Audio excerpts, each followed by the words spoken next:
Ed ingeriu sem pensar uma droga que Vernon sugeriu para ajudá-lo com seus problemas criativos. Mais tarde, ele descobriu os efeitos colaterais do medicamento. Ele aprendeu como a pílula havia deixado muitos mortos e doentes, incluindo sua ex-esposa. Ele conseguiu se salvar? Seja bem-vindo a mais um resumo no canal Cinemaniacs. Hoje falaremos do filme Sem Limites, de 2011. A história começou com o protagonista, Ed. Um estrondo alto foi ouvido na porta. Vozes gritavam atrás da porta, dizendo que sabiam que Ed estava em casa. Ed ficou em um telhado alto e olhou para a movimentada rua lá embaixo. Ele tropeçou um pouco e ouviu 2 tiros altos. Ele sabia que seu vizinho havia sido baleado. Ele ouviu os caras gritando seu nome, dizendo que ele seria o próximo.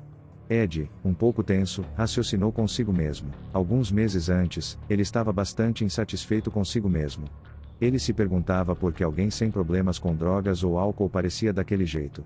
Estranhamente, ninguém acreditava que ele realmente tinha um contrato para um livro.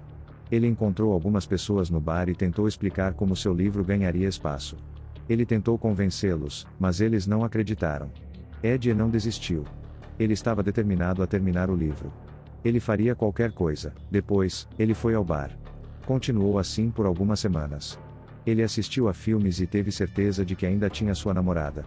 Ele se encontrou com ela, Lindy. Lindy, frustrada com a falta de progresso dele e sua situação, decidiu terminar com ele. Ed não aceitou e implorou. Ele lembrou a ela suas promessas. Lindy não se convenceu, pois ela lembrou a ele seu último casamento. Ed se lembrou de quando foi casado com Melissa. Ela havia dito que não estava prestando e saiu de casa. De volta ao presente, ele disse a Lindy que ainda a amava, mas a decisão de Lindy já estava tomada. Ed pensou em como Lindy estava certa enquanto caminhava. Ele sabia que tinha perdido o rumo. Encontrou seu ex-cunhado. Eles trocaram algumas palavras. Ed perguntou sobre Melissa e Vernon contou um pouco sobre a família dela. Vernon percebeu os problemas criativos de Ed e deu-lhe uma amostra de uma droga testada e aprovada para ajudá-lo. Vernon observou que a pílula permitia o acesso a todo o cérebro. No caminho para casa, Ed pensava em Melissa. Sob efeito da droga, Ed descobriu que adquirira uma memória perfeita e podia analisar detalhes e informações a uma velocidade incrível. Enquanto a pílula fazia efeito, a esposa do proprietário gritava com ele. Com seu novo poder, ele a acalmou, ajudou-a com a lição de casa da faculdade de Direito e dormiu com ela. Suas habilidades o levaram a arrumar seu apartamento e deram-lhe imensa inspiração para seu livro. Ele sabia o que precisava fazer e como fazer. Na manhã seguinte, ele enviou uma pequena sonda para seu cérebro e descobriu que não havia sinal de genialidade. Imediatamente, ele soube que tinha voltado ao normal. Ele se encontrou com sua chefe, que ficou surpresa ao ver que palavras haviam aparecido no papel. Em casa, encontrou várias mensagens de áudio da sua chefe expressando alegria por sua escrita. Ed foi à casa de Vernon e notou hematomas em seu rosto. Ele perguntou sobre a pílula e Vernon disse que se chamava NZT-48. Ed percebeu que não era aprovada pelo governo e Vernon riu dele por acreditar nisso. Ed viu como havia adquirido uma droga não testada e possivelmente perigosa de um laboratório desconhecido através de um cara altamente inconfiável que não via há anos, mas, mesmo assim, ele queria mais. Ed estava determinado a ser o ajudante de Vernon para conseguir mais pílulas. Pouco depois, enquanto trazia sua lavanderia, Ed encontrou o corpo sem vida de Vernon. Aparentemente, ele havia sido assassinado e Ed denunciou o assassinato. Ele conseguiu adivinhar o que o assassino procurava. Ed localizou o estoque de Vernon e a polícia logo chegou para investigar o incidente. Ele foi interrogado quando a ligação de sua ex-mulher chegou. O investigador estava cético e sugeriu que Ed anotasse seu número. Ele saiu da delegacia e percebeu que alguém o seguia. Chegou em casa e tomou doses crescentes. O dinheiro que pegou de Vernon, combinado com uma onda de motivação sem precedentes, permitiu que ele terminasse seu livro em 4 dias. Com um comprimido por dia, suas possibilidades eram ilimitadas. Ouvindo pela metade qualquer idioma, ele se tornava fluente, o que foi útil quando foi ao clube e conversou com uma mulher com quem depois dormiu. Tudo o que ele já havia lido, visto ou ouvido estava agora organizado e disponível. Um empresário estava disposto a trabalhar com ele depois de ouvi-lo falar.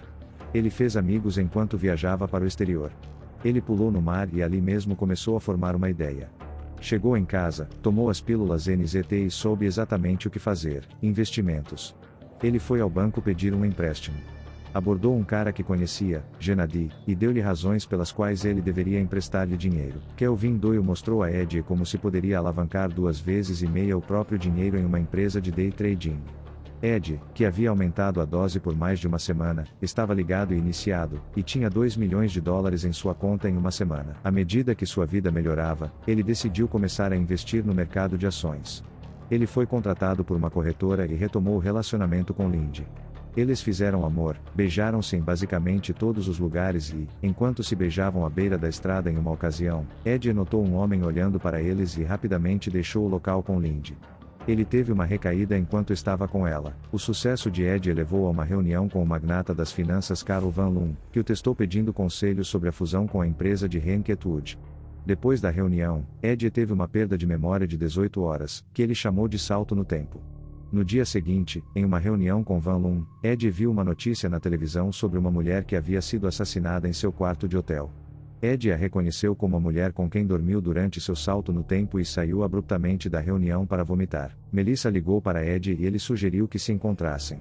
Ed percebeu que poderia haver outras pessoas que sabiam sobre o NZT, outros clientes de Vernon, e que eles estavam hospitalizados ou mortos. Foi revelado que um homem estava seguindo-o. Ele conseguiu escapar dele para se encontrar com Melissa. Melissa contou como havia tomado os remédios e tudo mais. Ela aconselhou Ed a não parar de tomar os remédios, pois ele poderia ficar doente e morrer. Ele encontrou Gennady no caminho, que pegou à força a pílula nas mãos de Ed. Ed encontrou Lindy. Lindy exigiu saber o que havia acontecido e Ed explicou tudo. Ela ficou bastante decepcionada e o ajudou a conseguir a droga. Lindy percebeu que havia alguém a seguindo e ligou para Ed. Lindy ficou presa e Ed instruiu-a a tomar uma das pílulas. Lindy conseguiu levar a droga até ele com sucesso e ele tomou. Na manhã seguinte, Ed pediu desculpas a Lindy e prometeu mantê-los seguros e juntos. Lindy disse a Ed que não podia estar com ele enquanto ele estivesse usando a droga. Mais frequentemente, Gennady aparecia pedindo mais pílulas e Ed entregava. Ele contratou guarda-costas. 2 meses após começar a tomar NZT, Ed estava intermediando a maior fusão da história corporativa. Ed tomou as pílulas e aprendeu a controlar a dosagem. Ele contratou um laboratório para tentar reverter a engenharia da droga e um advogado para impedir que a polícia investigasse a morte de Vernon ou da mulher do hotel. Carla aconselhou Ed após a reunião com Henk Atwood. Ed percebeu que quartos de hotel não eram mais uma opção, pois seu lugar havia sido saqueado. Ele instalou um sistema de segurança de 3 níveis incomparável. Ele encontrou Gennady, que pediu 20 comprimidos para a semana seguinte. No dia da fusão, Ed e Carl souberam por meio da Sra. Atwood que Henk Atwood havia sido hospitalizado. Ed reconheceu o motorista de Atwood como o homem no casaco de trincheira e percebeu que Atwood estava usando o NZT-48. Enquanto Ed participava de uma fila de suspeitos na delegacia, seu advogado roubou seu estoque de pílulas. Ed entrou em abstinência e, enquanto Van Loon questionava, Ed, que já estava atrasado no NZT e percebeu que suas pílulas haviam sido levadas, recebeu um pacote contendo as mãos decepadas de seus guarda-costas. Ele correu para casa e se trancou. Ed percebeu que seu advogado estava trabalhando para Atwood. Ele ficou no telhado antes de Gennady invadir o apartamento de Ed, exigindo mais NZT-48, e rapidamente, seu cérebro confuso se lembrou de onde poderia haver um comprimido de NZT. Ele procurou freneticamente e quando pegou, ele deixou cair. Gennady se injetou com NZT-48. Enquanto Gennady ameaçava eviscerá-lo, Ed agarrou uma faca e matou Gennady. Então Ed consumiu o sangue de Gennady para ingerir o NZT-48 nele. Isso deu a Ed as habilidades mentais da droga novamente, e ele conseguiu matar os capangas restantes. Depois, ele encontrou o homem do casaco de trincheira, deduzindo que Atwood o havia empregado para localizar mais NZT-48. Depois que Atwood morreu, os dois recuperaram o esconderijo de Ed no apartamento do advogado. Um ano depois, Ed havia mantido sua riqueza, publicado um livro e estava concorrendo ao Senado dos Estados Unidos.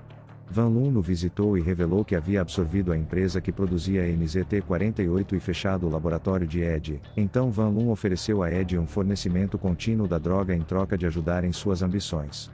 Ed disse a Van Loon que já havia aperfeiçoado a droga e se libertado dela, mantendo suas habilidades sem efeitos colaterais. Ed foi almoçar com Lindy. Depois de falar chinês com o garçom, Lindy olhou para Ed, imaginando se ele realmente estava sem NZT. Ele olhou para Lindy e disse: "O quê? Então é isso, galera. Espero que tenham gostado do vídeo. Inscrevam-se no canal do Cinemaniacs para não perder nenhum outro resumo de filmes e deixem aquele like para que possamos continuar esse trabalho. Até o próximo vídeo."